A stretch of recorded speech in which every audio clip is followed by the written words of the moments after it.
Hi kindergartners, this is Nobby back for your last virtual science lab of the school year. When I see you next, you will be first graders.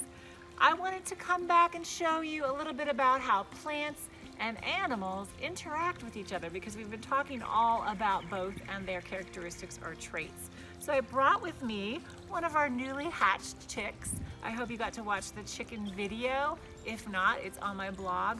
Look especially for the red carpet video also, where we introduce you to the baby chicks. This one is about 10 days old, and you can see that she already has real feathers on her wings. She's got a few tail feathers, and she's got a very nice beak that has already lost her egg tooth, which helps her get out of the egg. So how does a chicken rely on plants, and do plants rely on animals? That's what we're going to talk about in the video today. Animals definitely need food from plants. Even if they eat other animals, those animals have probably eaten plants. Chickens rely on plants for their grains. They also eat insects. But one thing that we don't usually think about when we think about animals and plants working together and interacting is air exchange. We know that we as animals and other animals breathe air. We actually breathe the oxygen from the air and we breathe out carbon dioxide. Plants breathe in and use that carbon dioxide, kind of clean that air for us and breathe out oxygen. So they clean our air and we provide carbon dioxide for them. On this blog post, you'll see a link to a very simple scavenger hunt that shows 4 plant and animal interactions. So you can go ahead and print that out or just take a look at it and do a little scavenger hunt in your backyard or neighborhood and see if you can find some examples of plants and animals interacting and working together.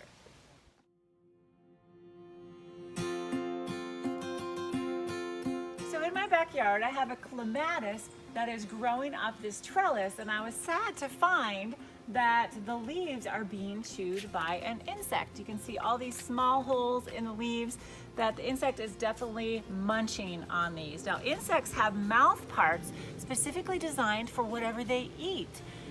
This ant is bigger than normal ants, but I wanted to show you its big mouth parts that can hold on to things and carry them back to their nests.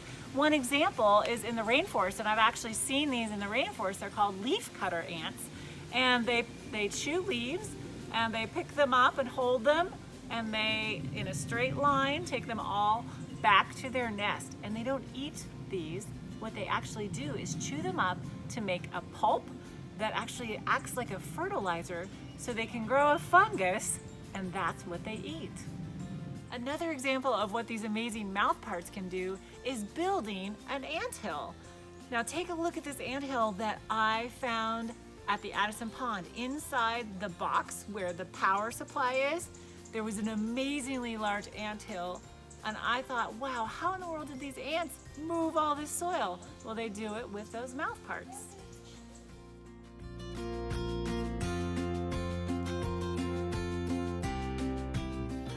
Seeking shelter is my dog. When it rains, he loves to go in these azaleas to be protected from the rain.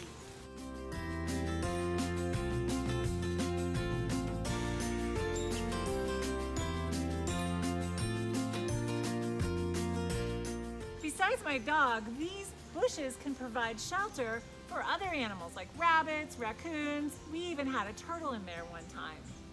Now, how would a spider that only really eats insects use plants?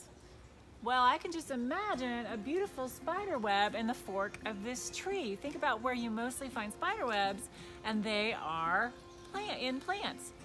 By the Addison gazebo, in the fall especially, when we get back to school, we'll be able to see all kinds of spider webs in the plants there.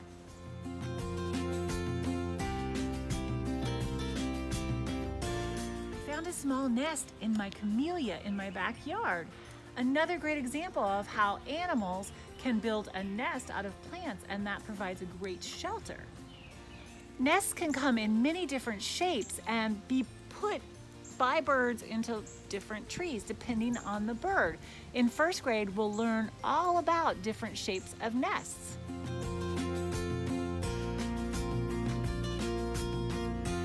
Another great example of plants and animals interacting is pollination.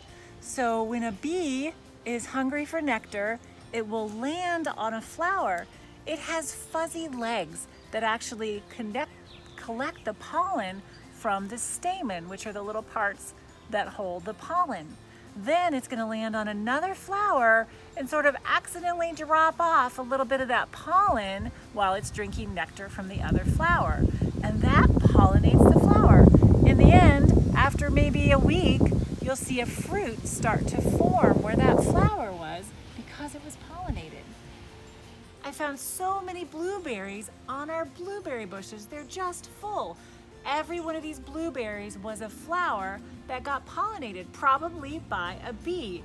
Other pollinators could be butterflies, ants, hummingbirds, even bats, and the wind. Kindergartners, I wanted to show you how big the pears have grown already. Each one of these small pears was a flower that got pollinated, probably by a bee. Just showing us again how plants and animals have to work together. They need each other. There's an interrelationship. The bees got nectar from each of those flowers, and at the same time the tree benefited because it got pollinated. Then it could make pears, and inside those pears are more seeds so that it can keep growing new pear trees. Can you think of other ways that plants and animals need each other? I'm thinking of a frog that sits on a lily pad or uses the lily pad to hide so it's nice cover and shelter. What about a beaver that uses logs to build its dam? Or ladybugs that lay eggs on the underside of leaves? I hope you enjoy doing the plant-animal interaction scavenger hunt in your yard or your neighborhood. I wanted to show you one more thing in my yard. For Mother's Day this year, my family got me a tiny chicken coop. I get to keep some chickens this year. This is Seamus. Just introduce you to Seamus. And we're gonna try out the chicken coop. Now, he's too young to really stay in there for very long because he has to stay warm. But we're gonna put Seamus in and see what he thinks.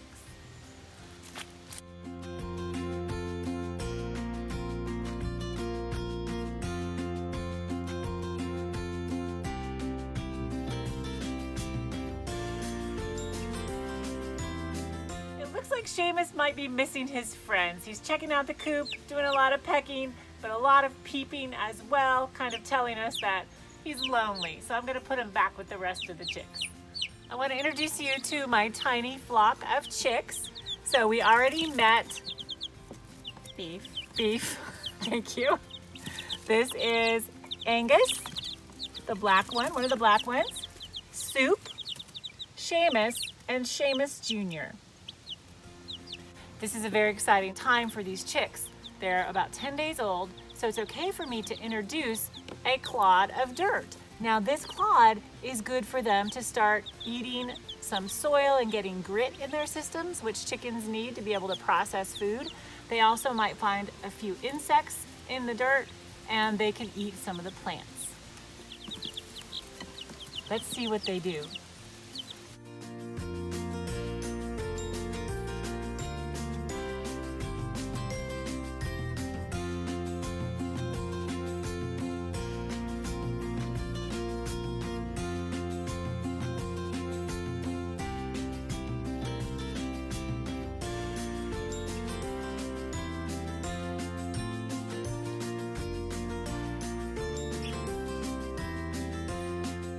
Kindergartners, I hope you've enjoyed these videos I've made for you. I've had a lot of fun making them.